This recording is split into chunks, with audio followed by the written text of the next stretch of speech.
Kasako Media, tunaangazia maisha, tunaandika kesho.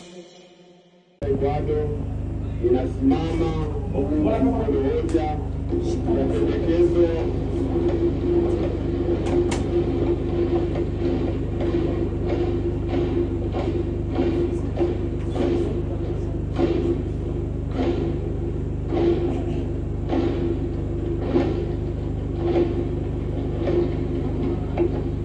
nimesimama kuunga mkono hoja ya pendekezo la uteuzi wa Mheshimiwa Mwigulu Nchemba kuwa Waziri Mkuu wa Jamhuri ya Muungano wa Tanzania. Ingawa ni vigumu sana kusema kwa uhakika sifa zote ambazo zitakuwa zimemsukuma Mheshimiwa Rais kutuletea jina la Mheshimiwa Mwigulu Nchemba, lakini ipo sifa moja ambayo mimi nina uhakika nayo na itakuwa ni sehemu ya sifa zilizomsukuma Mheshimiwa Rais. Ni ukweli kwamba Mheshimiwa Mwigulu Nchemba ni mtu mchapakazi.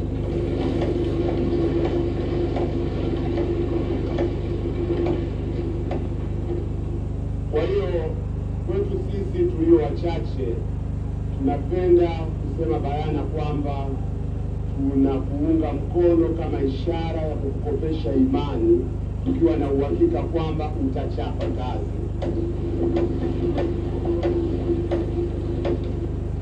Na maeneo ya matarajio yetu ni mengi sana, lakini hatuna muda hapa.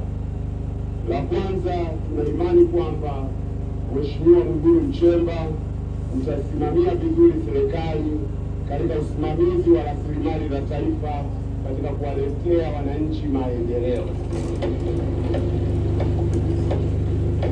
La pili, tuna imani kwamba utasimamia maboresho ya demokrasia nchini Tanzania na kuipatia Tanzania katiba mpya, hasa ikizingatiwa ukweli kwamba tasnia ya siasa na vyama vya siasa kwa ujumla wake vipo chini ya ofisi ya Waziri Mkuu. Za kiuchumi na za kijamii zinazowakabili wa Tanzania, hautokuwa waziri mkuu wa ofisini muda wote, utakuwa waziri mkuu wa field kama ilivyokuwa desturi yako tulivyokuzoea.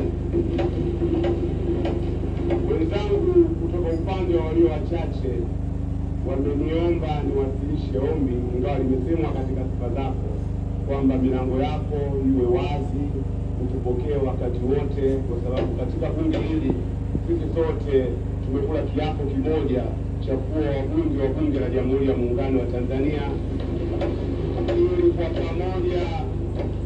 kwa pamoja tusaidie jitihada za kuwaletea wananchi wetu maendeleo.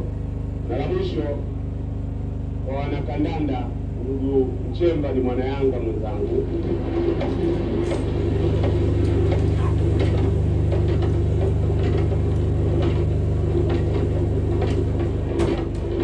Lakini ni imani yangu kwamba pendekezo la uteuzi huu litakuwa linaleta faraja sio kwa wana Yanga peke yao, bali kwa wana Simba na kwa Watanzania kwa ujumla.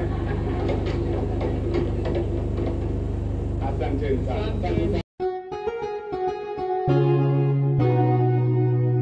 Kasako Media, tunaangazia maisha, tunaandika kesho.